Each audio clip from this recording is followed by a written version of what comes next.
అనేక పాత్రలో అద్భుతమైనటువంటి ఏ పాత్ర తీసుకుంటే ఆ పాత్రలో లీనమైపోయేటటువంటి ప్రకాష్ రాజ్ నాకు సినిమా యాక్టర్‌గా బాగా నచ్చుతాడు. కానీ ఆయన భావజాలం ఆయన ఇష్టం. కానీ ఎవరిని సమర్థిస్తున్నాడో తెలుసుకోకుండా సమర్థించడం. ఇంతకుముందు తీవ్రవాదుల్ని సమర్థించడమో లేకపోతే గనక ధర్మస్థలాన్ని తప్పుడు ప్రచారం చేసిన వాళ్ళని సమర్థించడమో చేశారు. ఇప్పుడు ఆ తర్వాత క్షమాపణ చెప్పాలి గదా! దేశ ప్రజలకి. ధర్మస్థల మీదన తప్పుడు ప్రచారం చేసిన వాళ్ళకి అండగా నిలబడినందుకు ఇప్పుడు రావణ్ విషయంలో సేమ్ జరుగుతుంది. పదే పదే వీడియోలు పోస్ట్ చేస్తున్నాడు సమర్థిస్తూ. ఏమని సమర్థిస్తారు? పవన్ కళ్యాణ్ విషయంలో నీకు కోపం ఉంది కాబట్టి చేయొచ్చు. పాపం వాళ్ళ కర్మగాలి మెగా ఫ్యామిలీ నిన్ను తీసుకెళ్ళి ఎలక్షన్స్లో నుంచోబెట్టి మద్దతు ఇచ్చారు. చివరికి వాళ్ళు ప్రజల చేత చేత్కరించబడ్డారు. ఆ విషయంలో ఏది మంచుని గెలిపించడానికి కారణమైంది ప్రకాష్ రాజ్ని ఓడించాలని కంకణం కట్టుకున్నటువంటి పరిస్థితి. అక్కడ మెగా ఫ్యామిలీని ఎత్తిన పెట్టుకుంటే అదే మెగా ఫ్యామిలీ. సరే, అది మీ ఇద్దరు వ్యక్తిగత అంశం. కానీ ఇక్కడ పాయింట్ ఏంటంటే నాకు ఈ దేశం అంటే భక్తి లేదు, నేను ఈ దేశాన్ని ప్రేమించను, నా ఇష్టం, రైట్, మంచిది. అది చెప్పినవాడు రావణ్.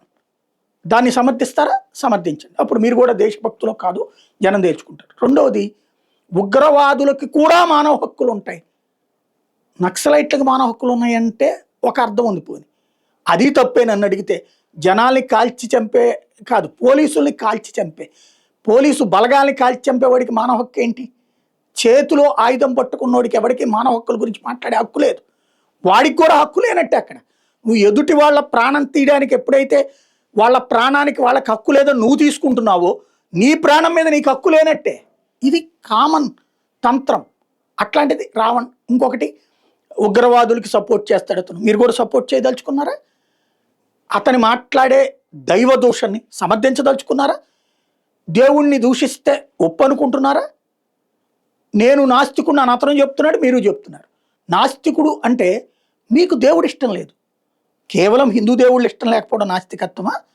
లేదా ముస్లిం క్రైస్తవ దేవుళ్ళు కూడా ఎవరూ లేరు అనుకుంటున్నారు? దెన్ దేవుళ్ళు లేని ప్రపంచం మాది, గర్వంగా చెప్పుకోండి. దేవుళ్ళని ఎవరిని మేము పూజించాం, గర్వంగా చెప్పుకోండి. అది మీ ఇష్టం, మీ హక్కు. సనాతన ధర్మంలో కూడా నాస్తికత్వం ఒక భాగం. అది అంగీకరిస్తాం, హేతువాదాన్ని కూడా అంగీకరిస్తాం. కానీ దైవ దూషణ నాస్తికత్వం పేరుతో తప్పు. ప్రకాష్ రాజ్ ప్రపంచంలో గొప్ప నటుడు అవ్వాలి లేదా మంచి నటుడు అవ్వాలి అనుకుంటే నటనలో అద్భుతాలు సాధించినటువంటి వ్యక్తి నిజ జీవితంలో చేస్తున్న తప్పుని పునరాలోచించుకోవాలి.